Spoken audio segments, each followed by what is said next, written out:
ॐ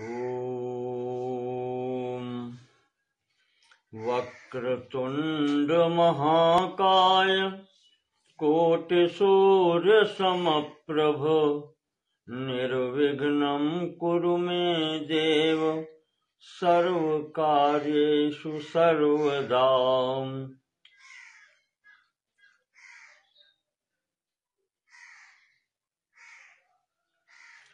नमो नमस्ते मंत्रदेवता द्रव्याय सर्वकृतवे क्रियात्मने वैराग्य भक्त्यात्मजयानुभावितं ज्ञानाय विद्या गुरुवे नमो नमः।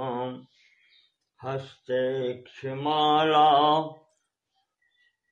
हृदि कृष्ण तत्त्वं जिह्वाग्रभागे वरराम मंत्रं यन्मस्तके केशवपादतीर्थं शिवं महाभागवतं नमामि। कूजन्तं राम रामेति मधुरं मधुराक्षरम् आरुह्य कविता शाखां वन्दे वाल्मीकि कोकिलम्। मां पातु देवोऽखिल देवतात्मा संसारकूपे पतितं गभीरे तन्नाम दिव्यं वरमन्त्रमूलम् धुनोतु मे सर्वमघं हृदिस्थम्। अच्युतं केशवं रामनारायणं जानकीनायकं रामचन्द्रं भजे। अच्युतं केशवं रामनारायणं जानकीनायकं रामचन्द्रं भजे।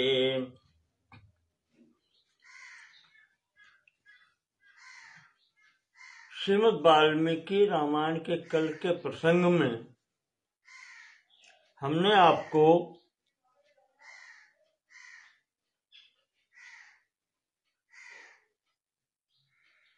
रामायण की कथा वस्तु के बारे में बतलाया, किस प्रकार से वाल्मीकि जी को प्राप्त हुई। वाल्मीकि जी ने विस्तार करके इस महाकाव्य की रचना की 24,000 श्लोकों में। फिर अपने 2 शिष्यों को उन्होंने पढ़ाया, लव और कुश को, जिनके प्रसिद्ध सुन करके तत्कालीन उस समय के जो राजा थे सूर्यवंशी, जिन्हें हम भगवान भी कहते हैं, रामचंद्र जी महाराज ने, उन्होंने अपने सभा में इस कथा के गायन के लिए इन दोनों शिष्यों को बुलाया। वहां पर अब ये दोनों बालक सीता जी के पुत्र वाल्मीकि के द्वारा रचित आदि काव्य का, रामायण की कथा का गायन प्रारंभ कर रहे हैं।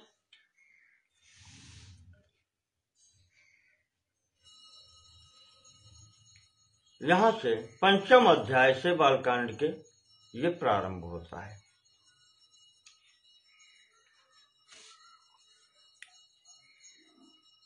प्रारंभ करते हैं लवकुश गायन। रामचंद्र जी की सभा में ये गायन हो रहा है। अपना चरित्र स्वयं सुन रहे हैं, अपने वंश का चरित्र, अपना चरित्र।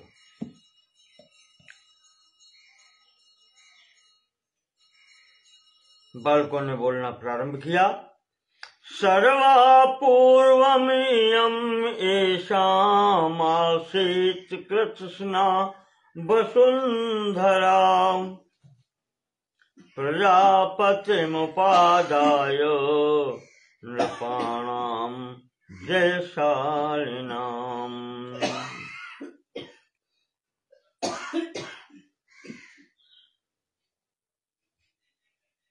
सर्वा पूर्वम इयम येषाम आसीत् कृष्णा वसुंधरा। ये संपूर्ण पृथ्वी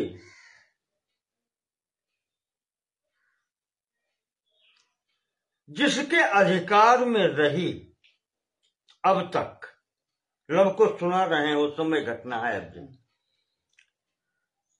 वो कहते हैं कि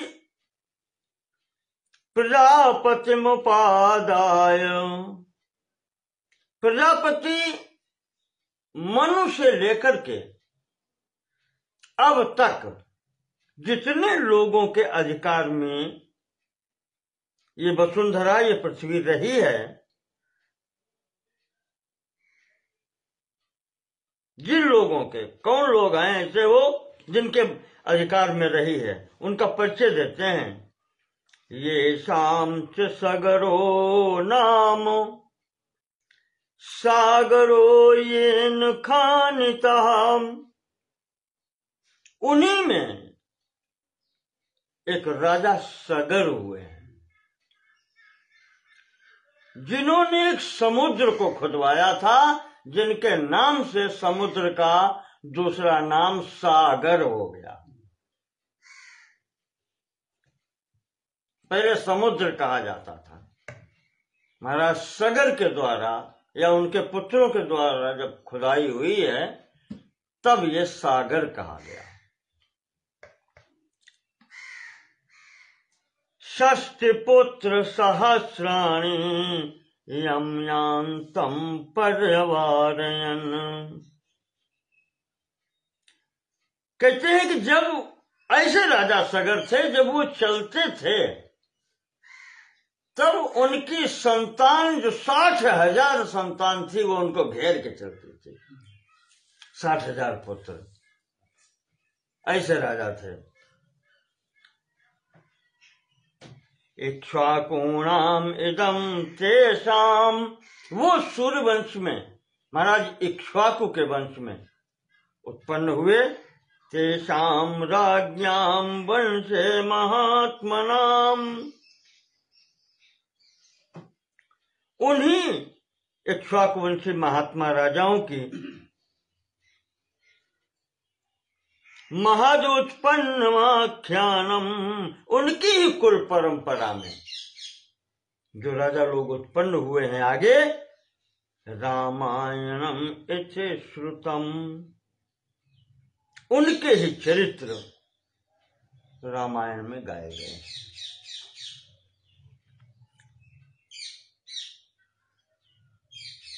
तदिदं वर्तयिष्यावः सर्वम निखिलमादितः। तो जो गुरु जी ने हमको दी है वो हम प्रारंभ से उसका वर्णन करेंगे। धर्म कामार्थ सहितम श्रोतव्यम अनुसूयता।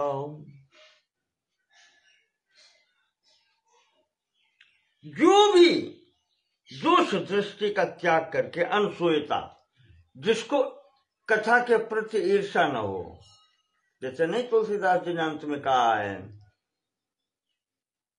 कि राम कथा के तेरे अधिकारी, जिनका सत्संगत प्यारी, औकात सुरपत सरिस हो नृप तवहू। मतलब चाहे जितना बड़ा व्यक्ति क्यों न हो, और अगर उसे श्रद्धा नहीं है तो उसे कथा सुनने का, फिर अब कथा लेने का अधिकार नहीं।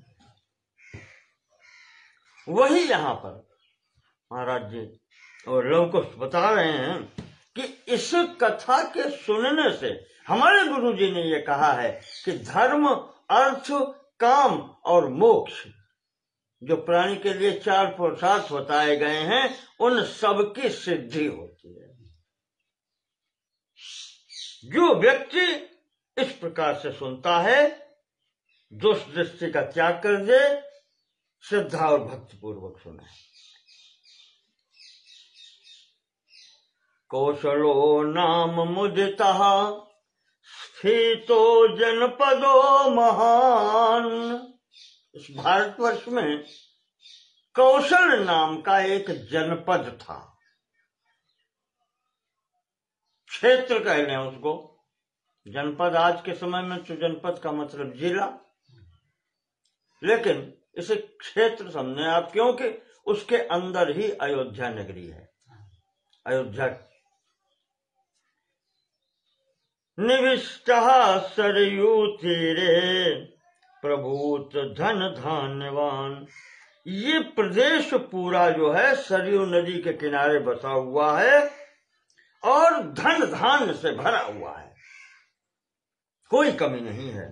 अयोध्या नाम नगरी तत्रासी लोक विश्रुता। और उसी प्रदेश में अयोध्या नाम की एक नगरी है, लोक विश्रुता, जो संसार में प्रसिद्ध है। मनुना मानवेंद्रेण या पुरी निर्मिता स्वयं। कहते हैं कि इस पुरी का निर्माण, इसको बसाया था स्वयंभू मनु ने, तब से ये राजधानी यहां पर है। आयता 10 च 2 च योजनानि महापुरी। 12 योजन का विस्तार है इसका।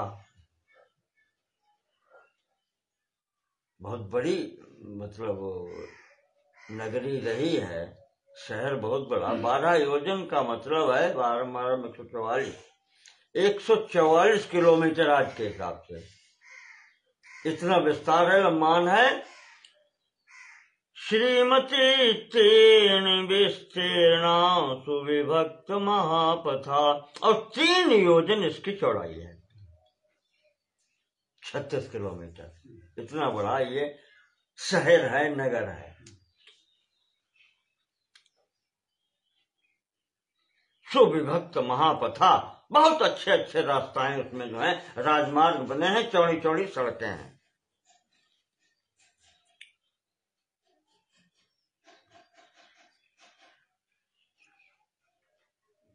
ताम तु राजा दशरथो महाराष्ट्र विवर्धन पुरी मावासयामास देवपति यथा। ऐसी नगरी में उस समय जैसे इंद्र अपने अमरावती में रहते हैं, उसी प्रकार से महाराज दशरथ निवास करते थे, जो सदैव अपने नगर का विकास करना और राज्य के पालन करने में तत्पर रहते थे।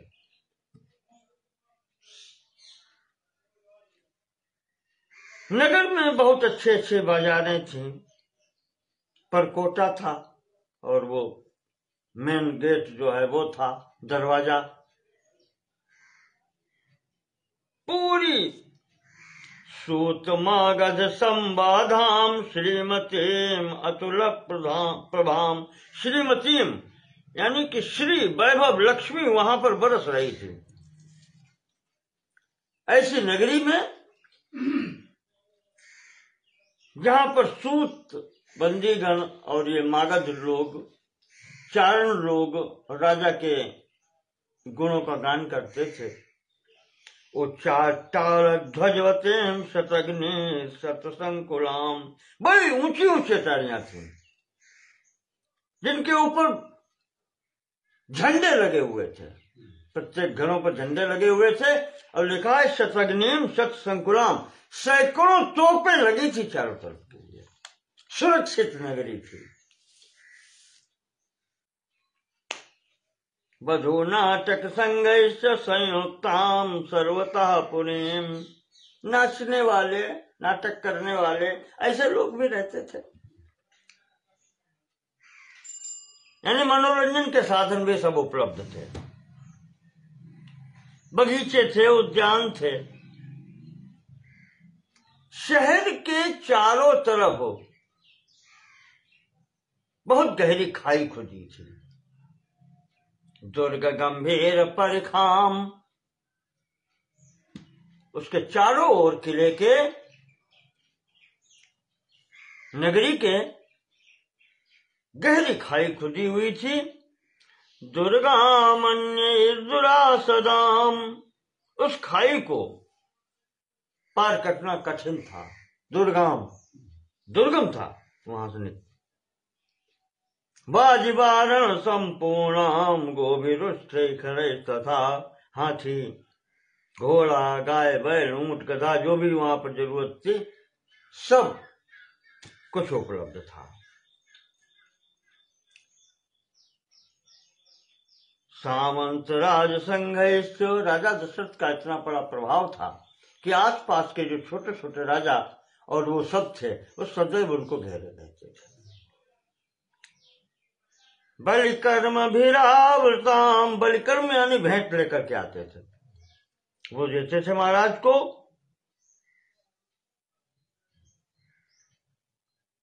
नाना देश निवास वणिक भीरुपशोभिताम, और दूर दूर के देशों से उनके यहाँ वणिक लोग या वैश्य लोग व्यापार करने आते थे। ऐसी यहाँ पर नगरी है।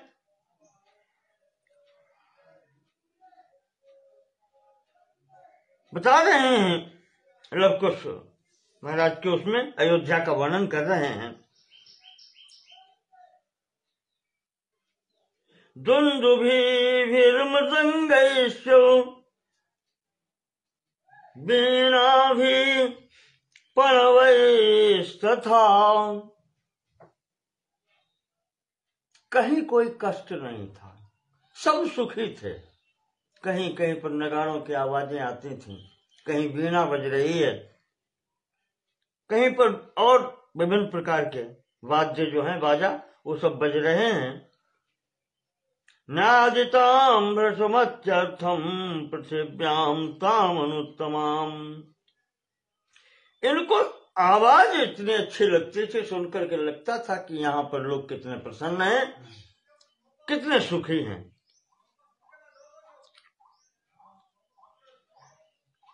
नगरी बहुत अच्छे ढंग से बसाई गई थी, बहुत अच्छे अच्छे यहाँ पर घर बने थे, महल बने थे, रास्ते जो हैं, राजपथ बनाए गए थे, कहीं पर कोई कष्ट नहीं था।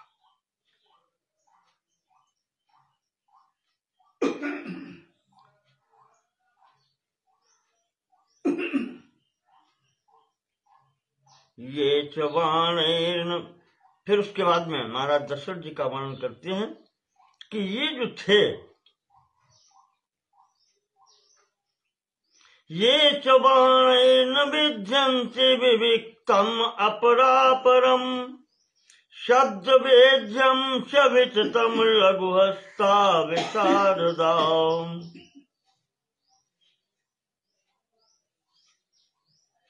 सिंह व्याघ्र वराहाणाम मत्तानाम नदताम वने हंतारो निशितैर शस्त्रैर बलाद बाहुबलैरपि तादृशानाम सहस्रैस्ताम विपूर्णो महारथे पुरीमावासयामास राजा दशरथस्तदा। राजा दशरथ के जो सैनिक थे, जो रथी थे, उनके यहाँ मुख्य उनके गुण बताते हैं। उनमें से कोई ऐसा नहीं था जो शब्द वेदी न हो, जो सिंह व्याघ्र वराहाम, शेर हों, चीते हों, व्याघ्र हों, जंगली सुअर आदि हों, नुकसान करने वाले जो जितने जानवर हैं, कि उनको जो मार न सकता हो भागते हुए भी, ऐसा कोई रथी वहां नहीं था। यानी सिद्ध हस्त थे।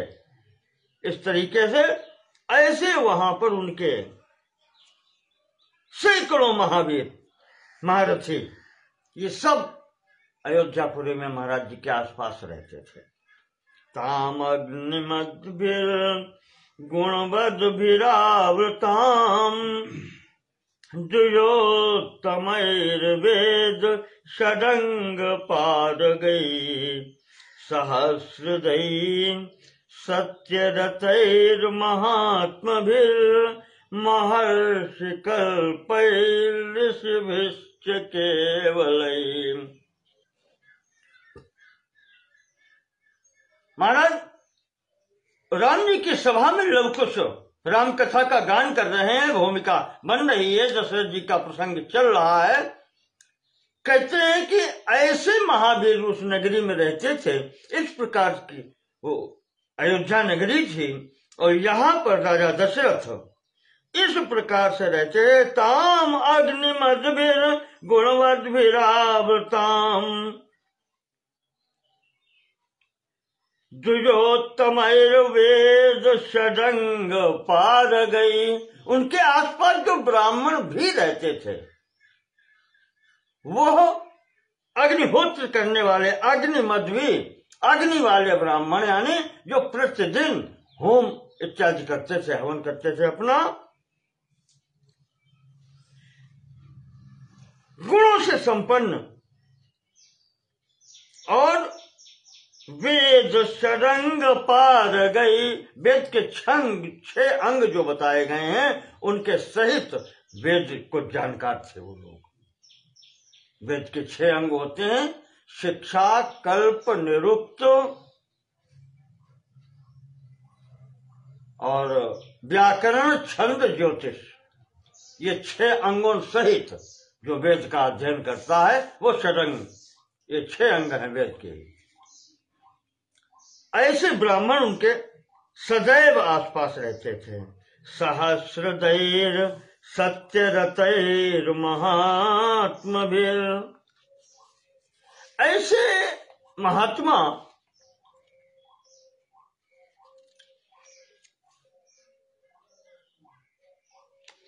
जो स्वयं भी दान करने वाले थे। सहस्रदैर हजारों का दान करते थे, ऐसे ब्राह्मण थे यहाँ पर और वो महाराज के आसपास रहते थे। महर्षि कल्प ऋषिभिश्च केवलैः। और वो ब्राह्मण कम नहीं थे किसी से, महर्षियों के समान थे, बड़े बड़े ऋषियों के समान थे। वो भी महाराज जी की अयोध्यापुरी में रहते थे। इस प्रकार से दशरथ जी का वो समाज था।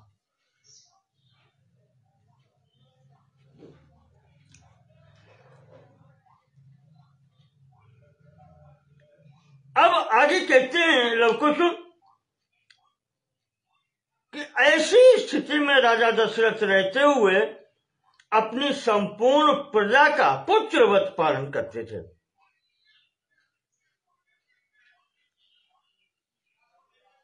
उनकी स्थिति यानी महाराज दशरथ जी की गणना उस समय के अतिरथियों में की जाती थी। अतिरथी वीरों की गणना होती थी और महाभारत में आया है अतिरथी वो है जो एक साथ 10,000 योद्धाओं से लड़ने की क्षमता रखता हो। 10,000 महारथियों के ऊपर जो होता है वो अतिरथी कहा जाता है। उसमें महाराज दशरथ की गणना थी। यज्ञ करने वाले, धर्मपरायण, जितेंद्रिय, सर्व गुण संपन्न थे।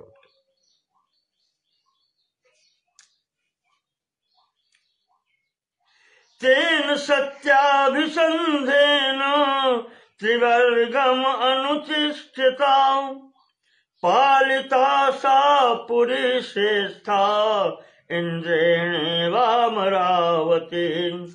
जिसे इंद्र अपनी पुरी में अमरावती में रहकर के तीनों लोगों का पालन करते हैं, महाराज दशरथ भी उसी प्रकार से त्रिवर्गम अनुतिष्ठता। त्रिवर्ग यानी पुरुषार्थ 4 जो होते हैं उसमें 3 का धर्म, अर्थ और काम का यथोचित सेवन करते हुए अपनी संपूर्ण प्रजा की रक्षा करते थे। दुनिया में जब तक रहते हैं तब तक तो ट्रेनिंग की आवश्यकता पड़ती है, धर्म, अर्थ और काम। मोक्ष तो अंतिम स्थिति है, फिर उसके बाद में कुछ रह ही नहीं जाता, अंतिम पुरुषार्थ वो है। तो इस प्रकार से यहां पर महाराज जी कर रहे थे। प्रत्येक मनुष्य प्रजावर्ग में अपनी स्थिति में सुखी था, संतुष्ट था। कोई किसी का नहीं चाहता था कि हम इससे छीन लें या ले लें। अपने में सब संतुष्ट थे, पूर्ण संतुष्ट थे।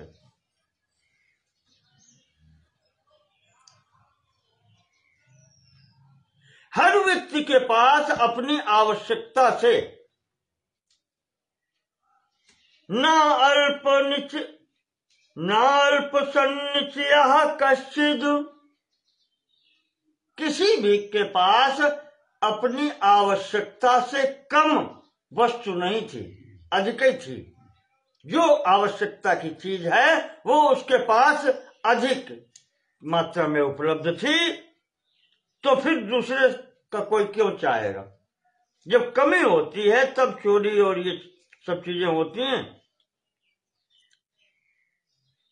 और कहते हैं कि किसी प्रकार की वहां कमी नहीं थी, धन धान्य किसी वस्तु की कमी नहीं थी।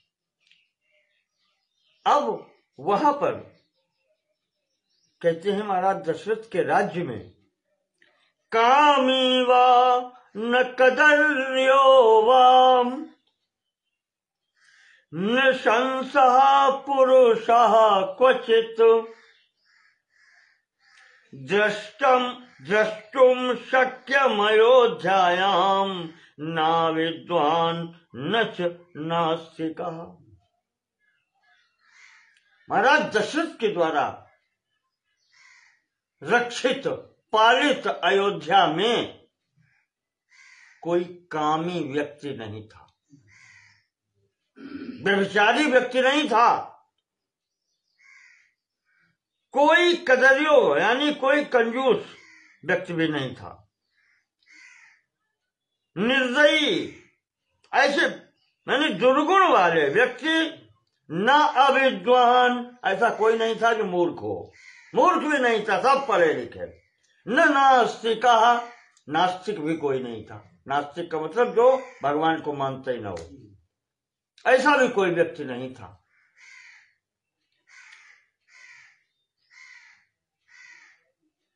इसी बात पर हमें ध्यान आ रहा था कि उपनिषद में आया है एक जगह पर कि एक राजा अश्वपति थे केके देश के, उनके यहां 5 ब्राह्मण गए थे शिक्षा लेने।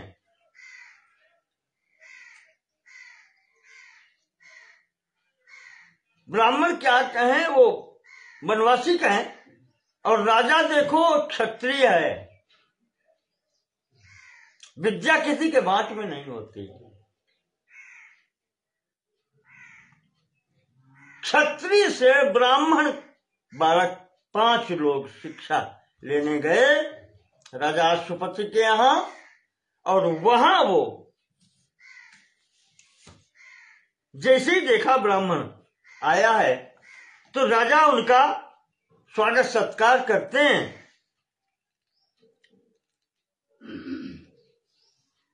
और सत्कार करके कहता है राजा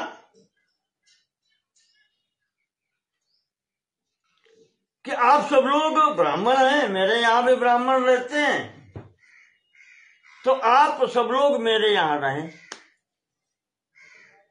भोजन करें, जो मैं सबको देता हूं वो आपको भी दूंगा। छंदों के उपनिषद में कथा आई है, 5वें अध्याय के 11वां खंड है वहां पर। तो ब्राह्मण वो जो गए थे वो कहते हैं नहीं, हम इसलिए नहीं आए। तो राजा कहता है कि मेरे यहां कमी क्या है। तो वहां भी वो यही कह रहा है कि न में स्तेनो जनपदे, महाराज मेरे राज्य में कोई चोर नहीं है। चोरी तो तब हो जब किसी बात की कमी हो, जब कमी है ही नहीं, आवश्यकता से अधिक हर आदमी के पास में है, तो चोरी क्यों करेगा? तो वो कहता न में स्तेनो जनपदे न कदर्यो न मद्यपः, कहा मेरे नगर में, मेरी राज्य में कोई कंजूस नहीं है, ऐसा कोई नहीं है जो दान न देता हो, न मद्यपः, और मेरे राज्य में महाराज कोई शराब नहीं पीता।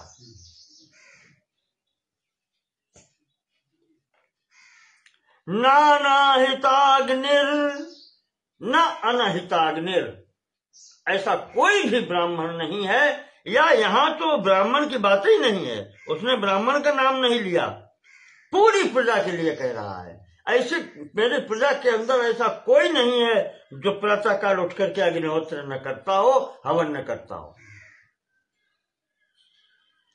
न अविद्वान, कोई मूर्ख नहीं है महाराज मेरी राज्य में। न स्वैरी, वही जो कामी कहा था, मेरे यहां कोई व्यभिचारी मनुष्य नहीं रहता, जो व्यभिचार करने वाला हो। तो स्वैरिणी कुतः, तो फिर स्त्री तो हो ही नहीं सकती व्यभिचारिणी। व्यभिचारी पुरुष होंगे तभी व्यभिचारिणी स्त्रियां होंगी, जब व्यभिचारी पुरुष होंगे ही नहीं तो व्यभिचारिणी स्त्रियां होने का प्रश्न ही नहीं उत्पन्न होता। तो अच्छे राज्य की ये पहचान है। वो लव कुश जी बता रहे कि महाराज दशरथ जी का शासनकाल कैसा था और उनके यहाँ कैसी स्थिति थी।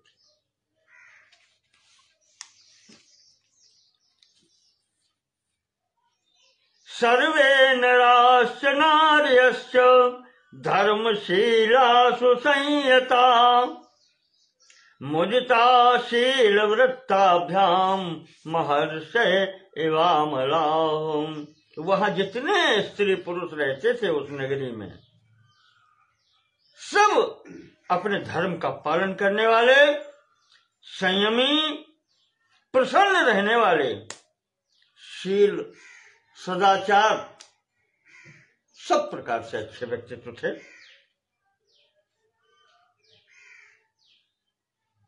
कोई भी व्यक्ति, महाराज बता रहे हैं,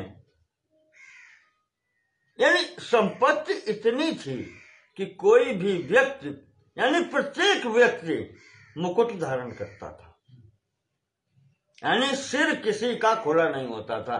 कहते हैं सिर खुला जो है गलत, वो अच्छा नहीं माना जाता, सिर पर कुछ होना चाहिए।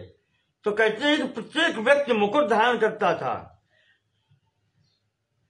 कुंडल पहनने वाले थे, हार पहनने वाले थे, ऐसे लोग थे। कोई किसी के पास कोई कमी नहीं थी, चोरी डकैती होती नहीं थी, चाहे जो कुछ पहनो। हाँ, कोई ऐसा नहीं था जो व्यक्ति आपको मैले कुचेले कपड़े पहने दिखाई पड़ता हुआ। सब पवित्र और अच्छे कपड़े पहनने वाले, ऐसा कोई नहीं था जिसके माथे पर चंदन न लगा हो। नाम्रष्टो न लिप्तांगो ना सुगंधस्य विद्यते, किसी के शरीर से दुर्गंध नहीं आती थी।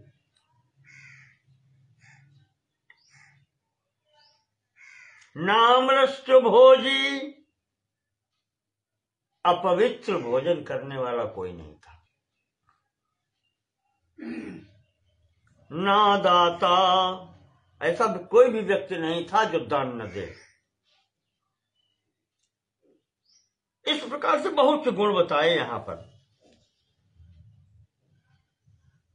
कोई ऐसा व्यक्ति नहीं था जो प्रातः काल उठ करके यज्ञ न करता हो।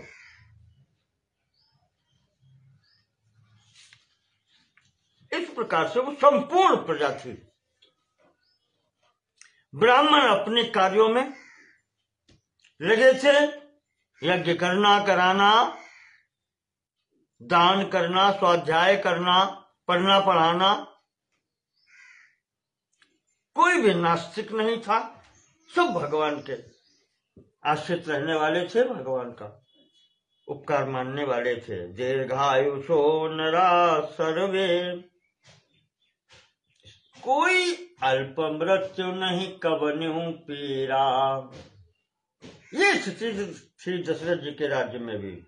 अल्प अकाल मृत्यु किसी की नहीं होती थी। सब मनुष्य दीर्घायु होते थे, धर्म और सत्य का आचरण करते थे, स्त्री पुत्र परिवार के साथ में सुखपूर्वक रहते थे। क्षत्रम ब्रह्म मुखम चासीद, क्षत्रिय ब्राह्मण की ओर देखते थे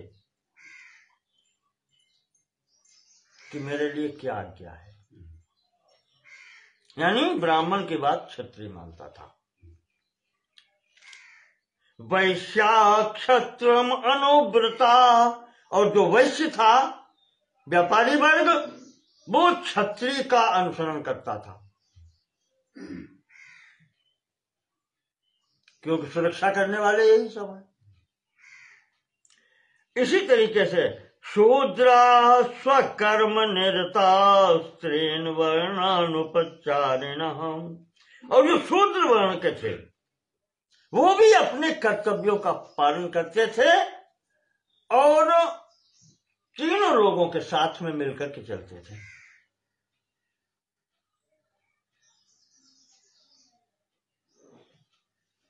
इस प्रकार से महाराज दशरथ के शासन काल में अयोध्या की स्थिति थी।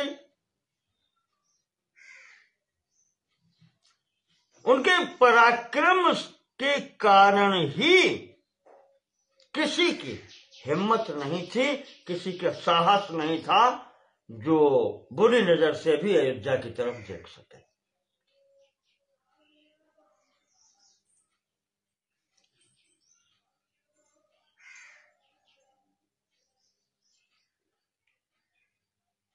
हाथी घोड़े, एक से एक अच्छी सेना थी यहां पर।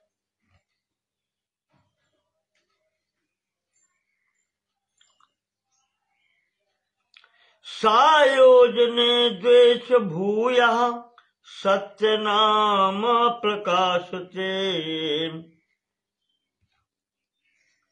अयोध्या में अंदर बताते हैं कि 2 योजन आसपास की जो भूमि तो ऐसी थी कि जहां कोई पहुंचना ही मुश्किल था हर आदमी का। युद्ध की तो बातें अब छोड़ दें, युद्ध करना ही असंभव। यस्याम दशरथो राजा, जहां पर राजा दशरथ रहते थे उसके आसपास ये 2 योजन की जमीन जो है पृथ्वी, वहां तो कोई प्रवेश पा ही नहीं सकता था। इस प्रकार से यहां पर महाराज जी, इसी कारण इस नगरी का नाम अयोध्या था, जहां पर कोई युद्ध न कर पावे।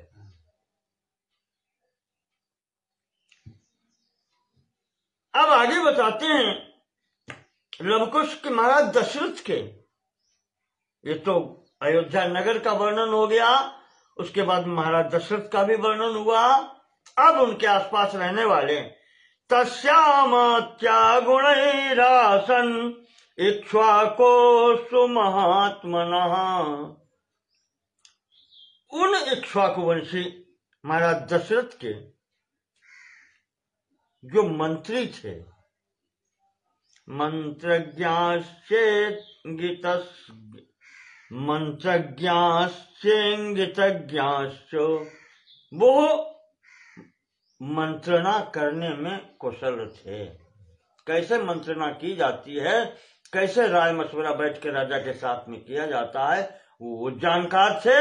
इंगितज्ञाश्च, इंगित मतलब इशारों में बात करने वाले, इशारे में समझ लेने वाले। नित्यम प्रिय हिते रता, और नित्य सदैव राजा का हित चाहने वाले थे। अष्टौ बभूवुर्वीरस्य तस्यामात्याय यशस्विनः, उनमें 8 लोग मुख्य थे। जो मंत्री वर्ग था उनका मुख्य, उसमें 8 लोग मुख्य थे।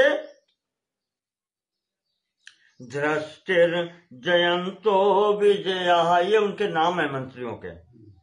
धृष्टि, जयंत, विजय, सुराष्ट्र, राष्ट्रवर्धन, अकोप, धर्मपाल और 8वें सुमंत्र। ये 8 मंत्री हैं महाराज जी के। सुमंत्र के सहित तो,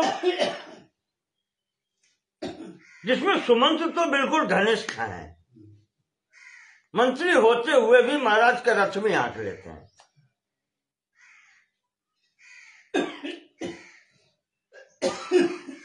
अब इनके अतिरिक्त 8 लोग और हैं। देखें आप, मंत्रिमंडल देखें महाराज दशरथ का।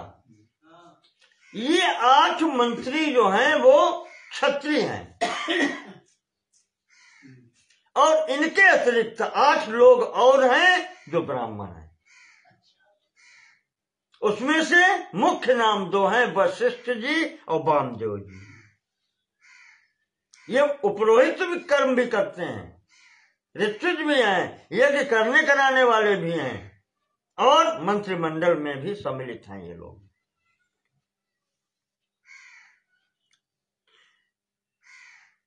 वशिष्ठो वामदेवस्य मंत्रिणस्य तथा परे, ये मंत्री भी हैं। ऋत्विजौ 2 अभिमतौ तस्यास्ताम ऋषि संतमौ ऋषि सत्तमौ, ये दोनों ऋषि श्रेष्ठ ऋषि महाराज के ऋत्विज भी हैं, यज्ञ कराने वाले भी हैं, और ये मंत्री भी हैं।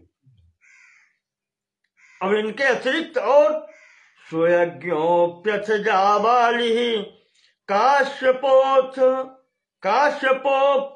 गौतमः मार्कण्डेयस्तु दीर्घायुः तथा कात्यायनो द्विजः। ये 6 लोग और हैं।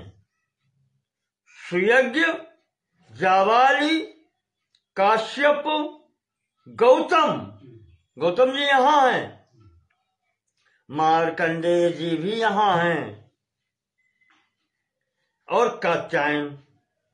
ये 6 ब्राह्मण, और वशिष्ठ जी और वामदेव जी, ये 8 ब्राह्मण, ये सब यज्ञ में भी हैं। ब्राह्मण अपना कार्य कराते हैं और ये मंत्रिमंडल में भी सम्मिलित हैं। इतना बड़ा मंत्रिमंडल है महाराज दशरथ जी का, जिसमें 8 क्षत्रिय हैं तो 8 ही ब्राह्मण हैं। प्रमुखता महर्षि वशिष्ठ जी को और वामदेव जी को प्राप्त है।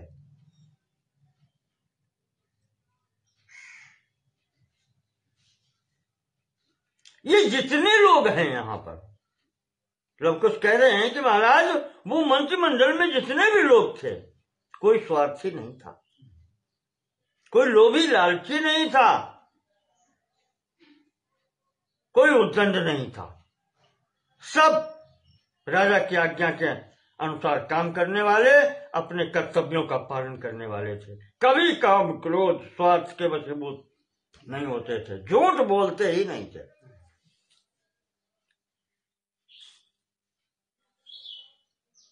मंत्री ऐसे थे जिनसे अपने तो बात, जहां रहते हैं वो तो बात मालूम ही थी, जो शत्रु भी आसपास के हो सकते थे उनकी भी बातों की वो खबर रखते थे। ये स्थिति थी, ऐसे मंत्री थे वहां पर। कोश संग्रहणे युक्ता, खजाने को बढ़ाते थे। बल से च परिग्रहे, सेना का भी वो देखते थे, सेना को भी बढ़ाते थे। अहितम चापि पुरुषम न हिंस्युरभिदूषकम। कहते हैं कि अगर किसी व्यक्ति ने कोई अपराध नहीं किया है तो भले ही वो शत्रु क्यों न हो, वहां दंड नहीं दिया जाता था। दंड अपराधी को ही मिलता था।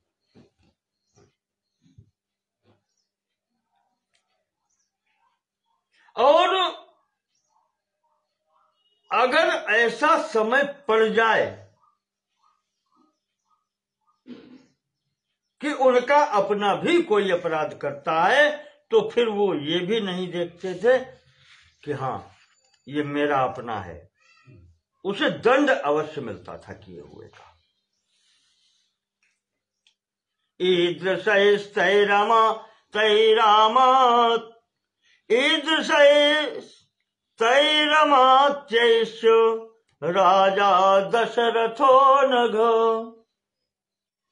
कहते हैं कि इस प्रकार के मंत्रियों से राजा हमेशा घिरे रहते थे।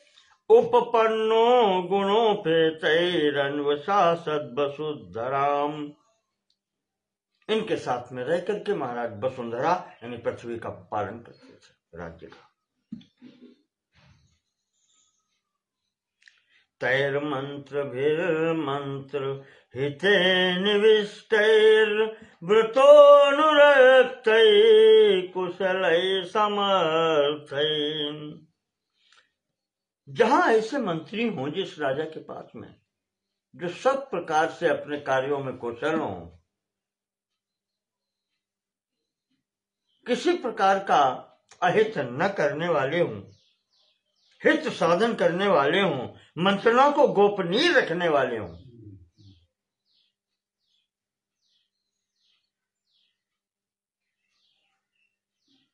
वृतोनुरक्तैर राजा में अनुरक्त हों, राजा से ही प्रेम करने वाले हों और सदैव राजा के साथ रहने वाले हों, समर्थ हों।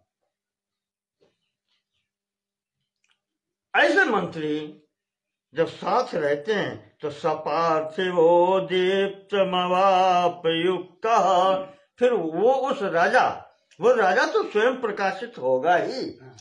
हाँ, उसका तो यश फैलेगा ही। तेजोमयैर्गोभिर्वोदितोर कहा, उसकी तो शोभा ऐसी होगी जैसे आकाश में सूर्य प्रकाशित होता है। महाराज दशरथ जी की शोभा आज उसी प्रकार की है। इस स्थिति में राजा है, लब को सुना रहे हैं। कहते हैं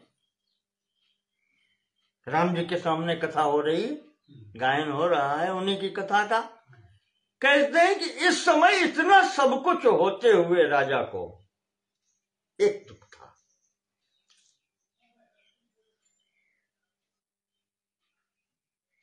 भई गलान मेरे सुत नाही, ये राजा को दुख था।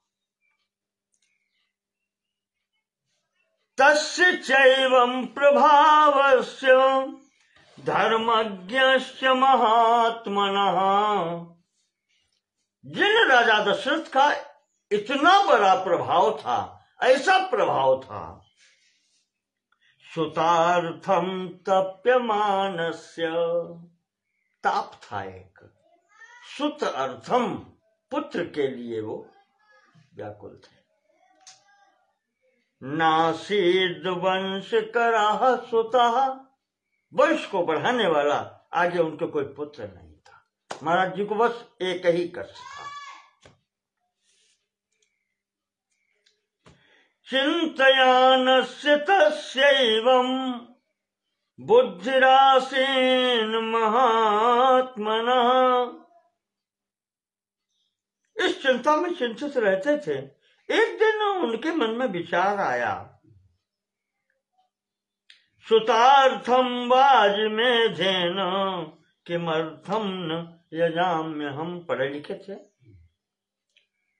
कहा हमारे पूर्वजों ने या महर्षियों ने कहा है कि पुत्र प्राप्ति के लिए राजा को अश्वमेध यज्ञ करना चाहिए।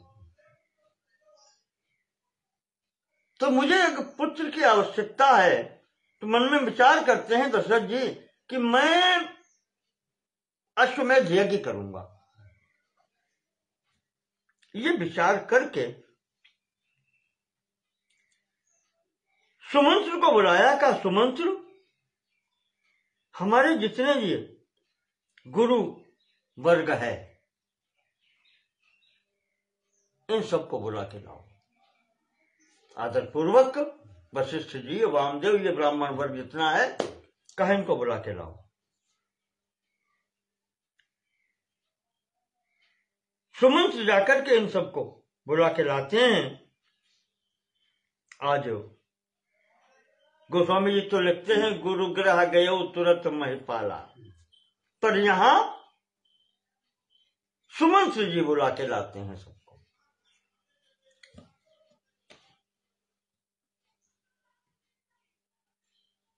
देखो अंतर है थोड़ा कथाओं में। अपने यहां श्रीमद् भागवत और रामचरितमानस ये भक्ति प्रधान ग्रंथ हैं। इसमें इनके जो मुख्य हैं राम जी, वहां कृष्ण जी, वो प्रथम से ही भगवान मान के चले। उनका वर्णन भगवान का वर्णन है। और यहां वाल्मीकि जी क्योंकि उसी समय हुए हैं, राम जी के समय जब राम थे तब ये थे। और इन्होंने नारद जी से पूछा कि कोई ऐसा आदमी है आज की दुनिया में जिसमें ये गुण हो अच्छे अच्छे। तो नारद जी ने कहा कि है, और अयोध्या में राजा हैं, राम हैं, उनके अंतर्गत जितने भी अच्छे गुण हैं सभी हैं। महाराज नारद जी ने बताए थे। तो वाल्मीकि जी का जो वर्णन है यहां पर कहीं पर अभी तक भगवान शब्द राम के लिए प्रयोग नहीं हुआ है। वो एक राजा के लिए जो सम्मान है उस सम्मान के साथ आगे बढ़ रहे हैं। उनके पुत्र लव और कुश भी उन्हें पता ही नहीं है। तो वो अपने पिता के सामने सभा में बैठे राम कथा सुना रहे हैं।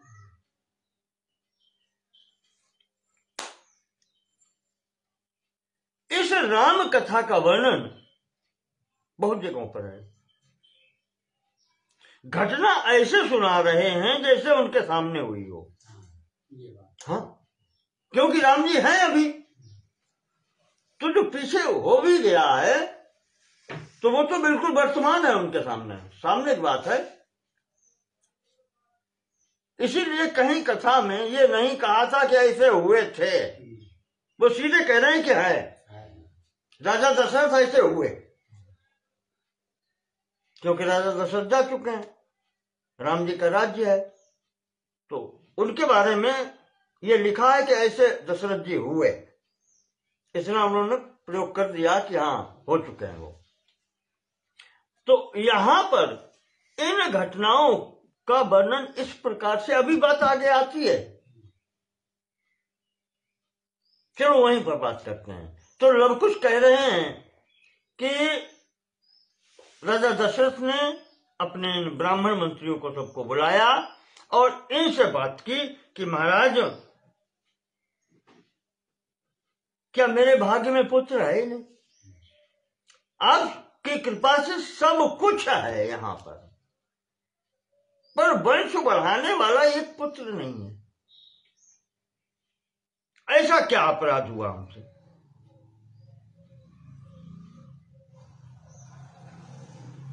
केवल इतने के कारण ही मेरा किसी कार्य में मन नहीं लगता। महाराज मेरी इच्छा है कि पुत्र प्राप्ति के लिए जो बतलाया गया है अश्वमेध यज्ञ करना चाहता हूं। आप लोगों का विचार क्या है, बताएं आप। ततः साद्विचितर वाक्यम, जो इतनी बात की वशिष्ठ आदि जितने लोग थे सब लोगों ने कहा महाराज विचार बहुत अच्छा है, इससे अच्छा और क्या हो सकता है। पुत्र प्राप्ति के लिए यज्ञ करना है, भगवान की यज्ञ करो, होगा। अश्वमेध यज्ञ करो महाराज, राजाओं के लिए अश्वमेध यज्ञ बताया गया है।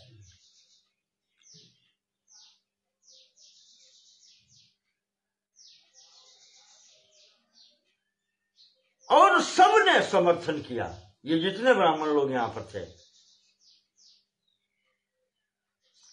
जिन मंत्रियों को मालूम हुआ उन्होंने भी समर्थन किया।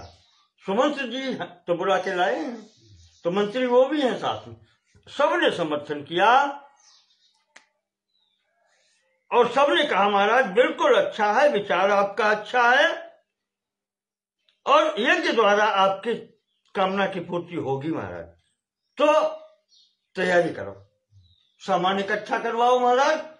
और लिस्ट महात्मा लोगों ने बनाई, सामान की पकड़ाई कि ये सामान चाहिए, इस प्रकार से आप करो। ब्राह्मणों की राय भी हो गई, गुरुजनों की आज्ञा हो गई। राजा ने मंत्रियों से आदेश दे दिया कि सामान इकट्ठा किया जाए, वस्तुएं इकट्ठी की जाए यज्ञ के लिए, और इस प्रकार से व्यवस्था की जाए कि किसी प्रकार की यज्ञ में अपवित्रता न हो और कोई विधि विधान छूटे न। राजा जानते हैं कि विधि विधान में अगर कहीं कमी रह गई तो यज्ञ पूर्ण नहीं होती, फिर यज्ञ सफल नहीं होती।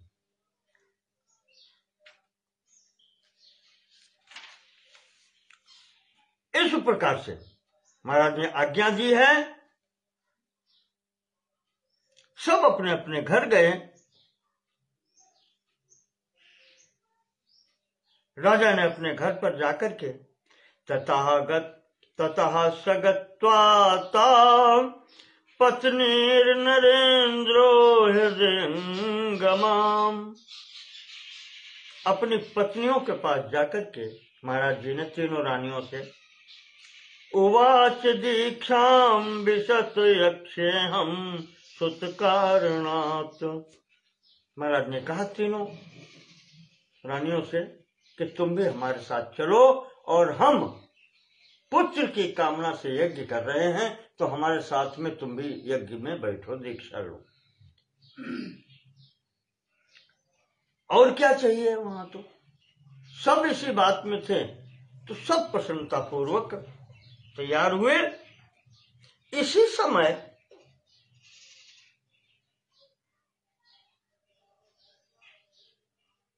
सुमंत्र एकांत में राजा के पास बैठते हैं और राजा से कहते हैं कि महाराज हमने एक बात सुनी है।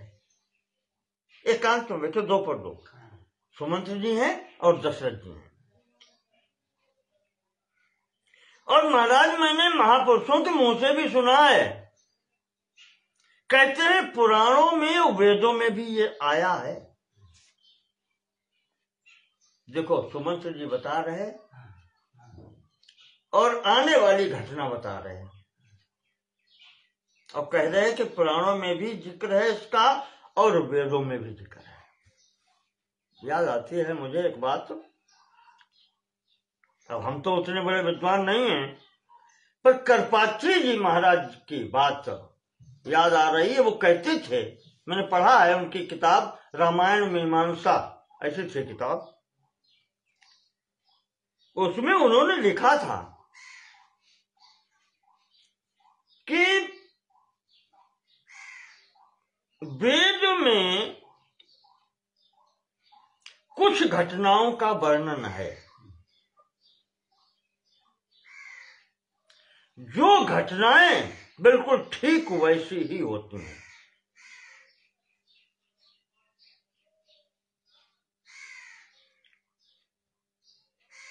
जैसे राजा पुरूरवा की कहानी वेद में आई है, उपनिषद में आई है कहानी पुरूरवा की, उर्वशी की विवाह संबंधी वो सब स्थितियां वहां आई हैं। वैसे ही ये दशरथ वाला भी इसी आधार पर तो जब अभी मुकदमा चला था ये राम मंदिर वाला,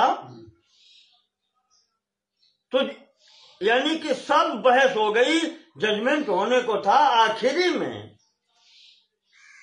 शायद कोई मोहम्मदन जो है मुसलमान जज था, अच्छा आदमी था ये लोग, मतलब जिन लोगों ने जजमेंट दिया उस मामले में, उन्होंने जरूरत नहीं थी, सब काम पूरा हो गया था, केवल जजमेंट लिखना था। तो वकीलों के सामने उन्होंने एक वो रखी बात, आ गई बुद्धि में, उनके दिमाग में, कि आप कहते हैं कि आपके यहां वेद सर्वमान्य पुस्तक है, जैसे मुसलमानों में कुरान है, तो आप तो हिंदू लोगों के यहां वेद सबसे बड़ी पुस्तक मानी जाती है, क्या इन पुराणों में राम कथा तो है ही है, क्या वेद में कोई प्रमाण है इसका?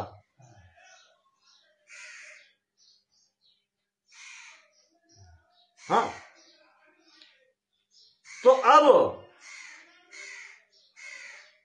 इस पर स्वामी जी चित्रकूट वाले जो हैं, महाराज राम भद्राचार्य जी, लोगों ने बताया, उनकी ख्याति है, वो बताएंगे। महाराज जी से संपर्क हुआ तो अंतिम में अदालत में महाराज जी गए थे, राम भद्राचार्य जी, और राम भद्राचार्य जी ने पूरा विवरण राम जन्मभूमि का सामवेद से दे दिया, जबकि उनकी आंखें हैं, उन्होंने ये तक बताया कि वो पुस्तक सामवेद की लो, उसमें इतना अध्याय, इतने नंबर का मंत्र, और यहां पर आप देखो ये लिखा है, इसका अर्थ ये होता है, सरयू नदी से कितनी दूरी पर है, इस जमीन का विस्तार का क्या है, जहां पर राम का जन्म हुआ है। तो ये स्थिति जब राम भद्राचार्य जी की उसने जज ने देखी है, तो कहते हैं कि आखिर में उसने यही कहा कि धन्य महाराज जी। इसीलिए भारतवर्ष की ये संस्कृति जिंदा है आज तक। ऐसे ऐसे महापुरुष हैं जिनके नेत्र नहीं है, केवल सुन के तो याद किया होगा कुछ होगा, और उन्हें यह तक पता है किस पेज पर कहा क्या लिखा है और उसका मतलब क्या है। तो उन्होंने तारीफ की थी राम भद्राचार्य जी की। तो यही करपात्री जी ने कहा है कि वेदों में घटनाएं ऐसी हैं कुछ जो घटित होती हैं,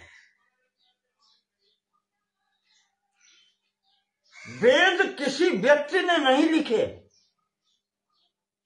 किसी मनुष्य की कल्पना नहीं है, वो प्रारंभ से ही ज्ञान उतना होता है। ब्रह्मा जी को खुद प्रकृति उनको देन है, ईश्वर की तरफ से, शक्ति की तरफ से वो ज्ञान उतना होता है, वो वेद है, और उसमें घटनाओं के आधार पर वेदों की रचना नहीं हुई है। वेद में जो घटनाएं दी हैं वो घटनाएं होती हैं, हो सकती हैं, ये भी है कि इस कल्प में ना हो, अगले कल्प में ना हो, होती हैं। यहां दुनिया में क्या होता है कि जब घटना कोई घटित हो जाती है, सड़क पर निकले कोई आदमी के ऊपर ट्रक निकल गया, अब क्यों निकल गया, कैसे निकल गया, तब उसका वर्णन देखने वाला फिर अपने प्रकार से करता है, उसमें कुछ अपने पास से भी मिलाता है। जो घटना हो गई है उसमें बुद्धि की जरूरत थोड़ी होती, वो तो हो गई, बुद्धि अब उसमें आदमी बाद में लगाता है कि अब हम उसे बता रहे हैं, उसमें भी कई तरीके हो जाते हैं। जिसके बारे में घटना हुई है उसके घर वाला अगर आएगा तो दूसरे तरीके से बताएंगे, बाहर वाला आएगा तो और दूसरे तरीके से बताएंगे, अपने घर में बैठेंगे तो दूसरे तरीके से बताएंगे। ये तीन स्थितियां तो सामने हो जाती हैं। घटना तो अचानक घटित होती है, उसमें कोई बुद्धि की जरूरत नहीं होती। हाँ, फिर उसके वर्णन करने में बुद्धि की जरूरत होती है। और जो घटित घटनाएं हो गई फिर उनके आधार पर ये कहानियां बताई जाती हैं और ये कहानियां होती हैं। लेकिन वेद में जो वर्णित है वो कहानी नहीं है, वो पूर्व निश्चित कार्यक्रम। आज वही सुमंत जी कह रहे राजा दशरथ से, महाराज हमने सुना है पुराणों में भी ऐसा है। एक पुराना इतिहास हम आपको सुनाते हैं।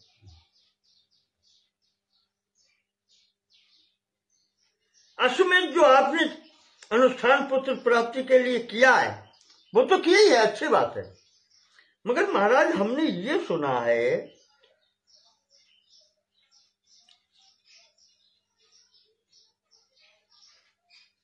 शरद कुमार जी ने एक बार ऋषियों को बतलाया था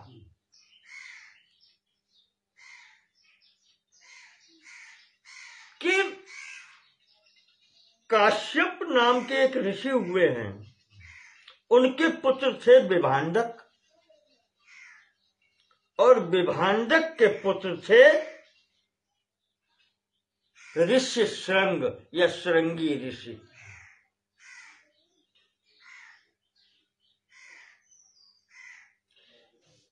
सुमंत्र जी कहते हैं कि राजन,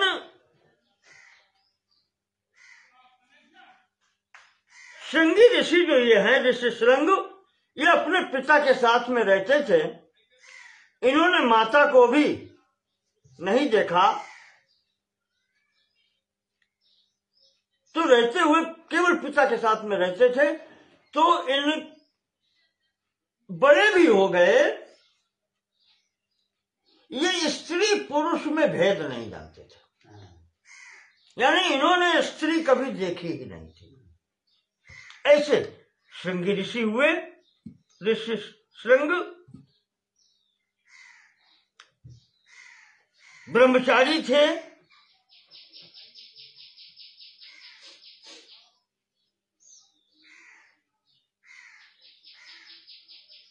यहां पर कहा है महाराज ने ब्रह्मचर्य दो प्रकार का बताया है।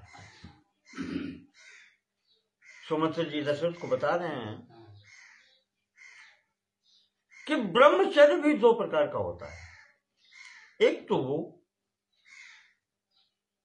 जो व्यक्ति विवाह नहीं करता, गुरु के यहां पढ़ने गया, पढ़ने से लेकर के वहां पर वो नैष्ठिक ब्रह्मचारी कहा जाता है। जैसे परशुराम जी नैष्ठिक बाल ब्रह्मचारी, ये नैष्ठिक कहे जाते हैं, जो दंड कमंडल और फिर वो सीधे ही फिर संन्यास आश्रम को जाते हैं। और दूसरा जो उसे भी ब्रह्मचारी माना गया है, जो गृहस्थ विवाह कर लेता है और उस मर्यादा, गृहस्थी की मर्यादा के साथ में पत्नी के साथ भी रहता है, वो भी ब्रह्मचारी माना गया है।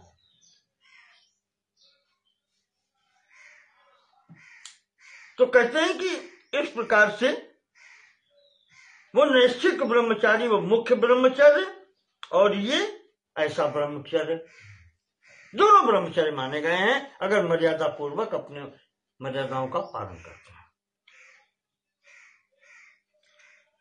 कहते हैं कि इस प्रकार से तस्यैवं वर्तमानस्य, वो महर्षि श्रृंग, ऋषि श्रृंग जो हैं, श्रृंगी ऋषि, अपने पिता विभांडक के साथ में वो प्रथम स्थिति में रहते थे। यहां तक कि वो स्त्री पुरुष में भेद जानते ही नहीं थे, उन्होंने स्त्री कभी देखी नहीं।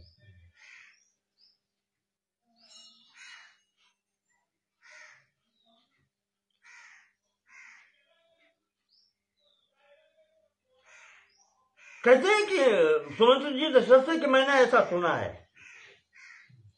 और ये सनक जो है उन्होंने शरद कुमार जी ने ऋषियों को सुनाई थी कि ऐसा होगा, आगे होगा। वो याद दिला रहे हैं, महाराज ये आपके बारे में कुछ सनत कुमार ने बहुत पहले कहा है। ऐसा होगा, वो ऐसे ऋषि होंगे जिनके ये पुत्र होंगे। एक बार जो आपके मित्र हैं राजा अंग देश के राजा, इनका नाम है रोमपाद। रोमपाद जी के यहाँ अकाल पड़ेगा, वर्षा नहीं होगी, तब वहां पर मंत्रणा होगी और ये निश्चय होगा कि श्रृंगी ऋषि को अपने घर पर बुलवाएं आप और उन्हें अपनी कन्या का दान करें, तो आपके यहाँ वर्षा होगी। यह उपाय बताया गया। तो जिस किसी प्रकार से महाराज जी ने उपाय करके श्रृंगी ऋषि को अपने यहाँ बुलाया और बुला करके उनका सम्मान करके अपनी पुत्री जो शांता नाम था उसका विवाह श्रृंगी ऋषि के साथ में किया, तब उनके राज्य में वर्षा हुई।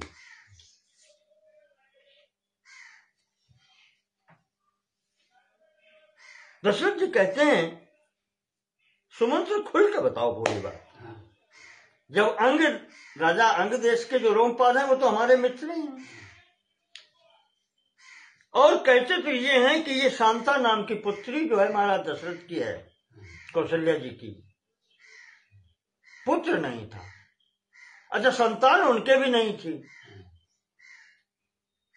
तो ये कन्या महाराज रोमपाद ने गोद ली थी, दशरथ जी की है। अब यहां वर्णन हो कि न हो आगे देखते हैं, लेकिन आया है ये कन्या दशरथ जी की थी, रोमपाद जी ने गोद ली थी और फिर उन्होंने इसका विवाह श्रृंगी ऋषि के साथ में किया था, तब उनके यहां वर्षा हुई। तो महाराज जी पूछते हैं कि दशरथ जी की पूरी बात बताओ, आपने संक्षेप में बता दी इतनी बात। तो महाराज सुमंत्र ने यहां पर पूरी कथा सुनाई और कोई उसमें विस्तार नहीं है। मुख्य बात यही है कि श्रृंगी ऋषि को कैसे बुलाया जाए।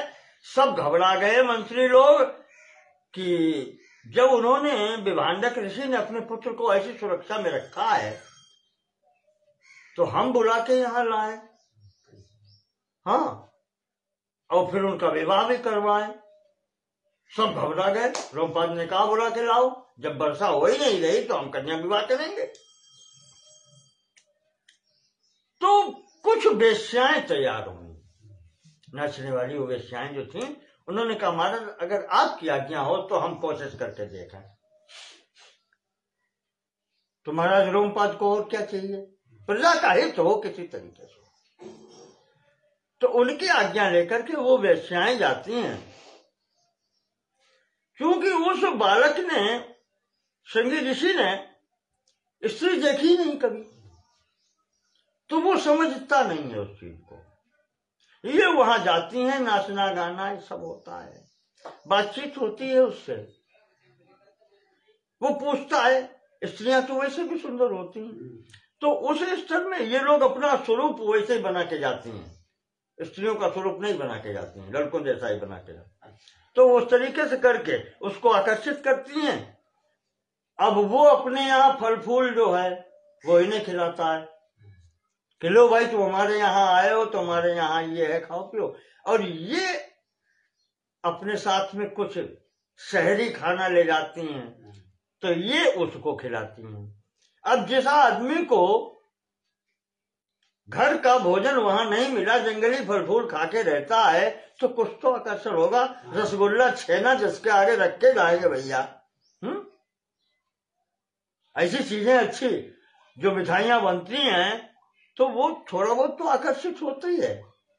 इस प्रकार से उसको आकर्षित करके वहां से ये लोग लेकर के आते हैं राजा रोमपाद के यहाँ अंग देश में।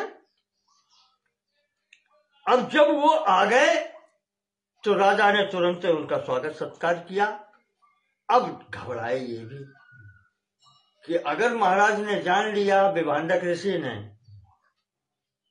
तो पहले तो माफी उससे ही मांगते हैं, श्रृंगी ऋषि से, उनका स्वागत सत्कार करते हैं, उनको बिठाते हैं और उनसे हाथ जोड़ते हैं, मैया तुम आ तो गए, लेकिन अब मुझे बचाना आप। अगर पिताजी नाराज हो गए तो हम कहाँ जाएंगे फिर। तो जब पुत्र आ ही गया, अब इस स्थिति में तो है ही है, समझदार तो है ही है, छोटा तो नहीं है। खाली यही स्थिति थी कि उसने स्त्री देखी नहीं, तो इस कारण से आ गए। तो महाराज ने प्रार्थना की, उधर महर्षि विभांडक के यहां भी उन्होंने खबर भिजवाई कि आपके पुत्र यहां आ गए हैं और महाराज हम इनका विवाह कर रहे हैं, हम अपनी कन्या देंगे। तो सबसे बड़ी चीज ये हो गई, जब कन्या मिल रही, बहू मिल रही, तो महाराज शांत हो गए। इस प्रकार से यहां पर इन्होंने श्रृंग ऋषि के साथ में कन्या शांता का विवाह किया और कहा, महाराज सुमंत्र बता रहे दशरथ को कि महाराज वो अच्छे जानकार हैं इस विषय के, पुत्रेष्टि यज्ञ वो सबसे अच्छी करा लेते हैं। संसार में प्रसिद्धि उनकी है श्रृंगी ऋषि की कि वो इस विषय के अच्छे जानकार हैं। महाराज उनको बुलवाओ। और महाराज रोमपाद के दामाद होने के नाते आपके भी दामाद हैं। महाराज जी ने आज्ञा दी। दशरथ जी ने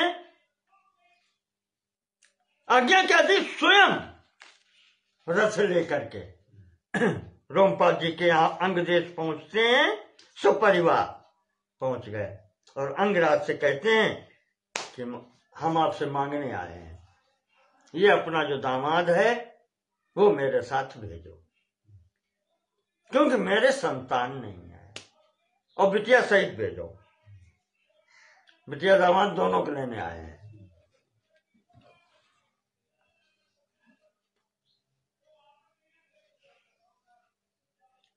तो वो तो मित्र थे, उन्होंने कहा महाराज हमें क्या, आपका कार्य हो, आपका कार्य मेरा कार्य। तो महाराज सहर्ष तैयार हुए। श्रृंग ऋषि वहीं रह रहे थे विवाह होने के बाद में, तो वहां से लेकर के महाराज दशरथ जी अपने घर आते हैं। घर आकर के विधि विधान से इस बिटिया का, इस पुत्री शांता का और महाराज श्रृंग ऋषि का विधिवत स्वागत सत्कार करके इनको अंतःपुर में अंतःपुरम प्रवेश्यैनम पूजाम कृत्वा च शास्त्रता, शास्त्र में जो विधि बताई गई है उस प्रकार से इनका पूजन करके, इनका सम्मान करके और अंदर अंतःपुर में ठहराते हैं महाराज को।